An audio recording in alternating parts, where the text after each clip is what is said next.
నా పేరు Pradeep Kodali. Richest person ఎవరండి వరల్డ్లో? రిచెస్ట్ పర్సన్ ఎవరికని తెలుసా? Warren Buffett.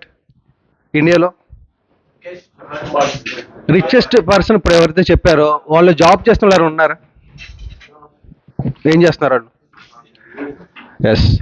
బిజినెస్ అనేది ఏంటంటే మనకి వెల్తీ ఫ్రీడమ్ ఇస్తూ ఉంటుంది.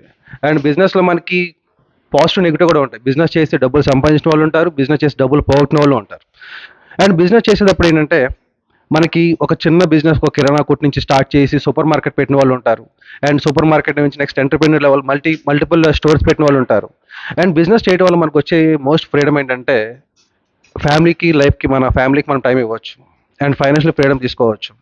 అండ్ కమింగ్ టు జాబ్ చేసినప్పుడు మనం మార్నింగ్ 10కి ఆఫీస్కి వెళ్ళి ఈవినింగ్ 5 అవ్వచ్చు, 8 అవ్వచ్చు, బాస్ మనం ఆఫీస్లో ఉంచుతారు. మనము ఫ్రీ లైఫ్ ఉండదు, ఫ్యామిలీకి ఎక్కువ టైం కేటాయించడం. అదే బిజినెస్లో అనుకోండి, మన కింద స్టాఫ్ ఉంటారు, మనం ఎంప్లాయ్మెంట్ క్రియేట్ చేస్తాము, స్టాఫ్ ఉంటారు. అండ్ మన బిజినెస్ ఆటోమేషన్లో పెట్టినప్పుడు మనము మన ఫ్యామిలీకి ఎక్కువ టైం స్పెండ్ చేయొచ్చు. అండ్ మనకి కొన్ని పర్సనల్ వర్క్స్ ఉంటాయి, ఫ్యామిలీ ఫంక్షన్స్ ఉంటాయి, వాటికి మనం టైం కేటాయించగలుగుతాం. జాబ్ అనట్లేదు కనుక మనం టైం ఇవ్వలేము. బిజినెస్లోకి వచ్చేసరికి మనకి అండ్ నెంబర్ ఆఫ్ స్టోర్స్ పెట్టినప్పుడు ఎంప్లాయ్మెంట్ క్రియేట్ చేస్తూ ఉంటాము. ఎంప్లాయ్మెంట్ క్రియేట్ చేసిన ద్వారా కొంతమందికి మన ద్వారా ఉపాధి కల్పిస్తాము.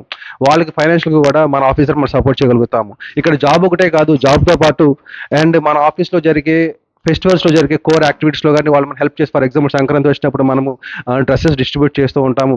వాళ్ళని కూడా మన ఫ్యామిలీ మెంబర్స్లో ట్రీట్ చేస్తూ మనం కొంతమందికి మన బిజినెస్ ద్వారా సపోర్ట్ చేసేటట్టు ఉంటుంది.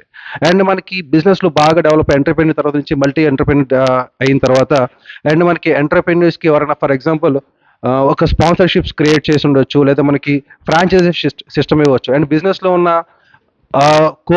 కోర్ బ్యూటీ ఏంటంటే వెల్త్ గెయిన్ చేయొచ్చు, సమాజంలో రెస్పెక్ట్ గెయిన్ చేయొచ్చు. అండ్ మనలాంటి వాళ్ళు చాలా మంది తయారు చేయడం కూడా బిజినెస్ మన బాగా ఉపయోగపడుతుంది. Thank you very much. Good evening, నా పేరు ప్రదీప్ కొడాలి. ఇవాళ నేను చెప్పే టాపిక్ వచ్చి మొబైల్ అడిక్షన్. మనకి ఇళ్లలో మన కిడ్స్ ఉంటారు, చిన్నపిల్లలు అందరూ ఉంటారు. మనము ఆఫీస్ నుంచి వచ్చిన తర్వాత, వాళ్ళు స్కూల్ నుంచి వచ్చిన తర్వాత మొబైల్ చూస్తానని చెప్పి మనం అడుగుతున్నప్పుడు సరే ఒక 10 minutes అని చెప్పి మనం వాళ్ళకి మొబైల్ ఇస్తాము. వాళ్ళకి మొబైల్ ఇచ్చిన తర్వాత మన వర్క్లో మనం ఉంటాము. లేట్ అనే వద్దంటే ఒక హాఫ్ అన్ అవర్ 1 hour మన వర్క్లో మనం ఉంటాం. అది 1 hour వెళ్ళిపోతూ ఉంటుంది.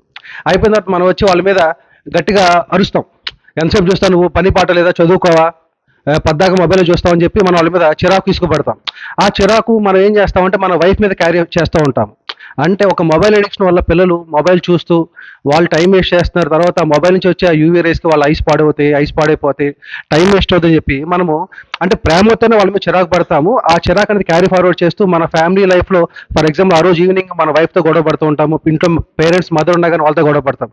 అంటే ఒక మొబైల్ అడిక్షన్ వల్ల మన ఫ్యామిలీలో ఆ రోజు ఎండ్ ఆఫ్ ది డే కానీ లేదా నెక్స్ట్ డే కానీ చిరాకు కోపం క్యారీ ఫార్వర్డ్ అవుతా మన లైఫ్ అనేది డిస్టర్బెన్స్ అవుతుంది. మన ఫ్యామిలీ యొక్క లైఫ్ అండ్ హెల్తీ రిలేషన్స్ కూడా మనకి హస్బెండ్ వైఫ్ మీద గొడవలు అవుతూ ఉన్నాయి అనమాట. అందుకని మొబైల్ అడిక్షన్ అనేది తగ్గిద్దాం. Thank you very much.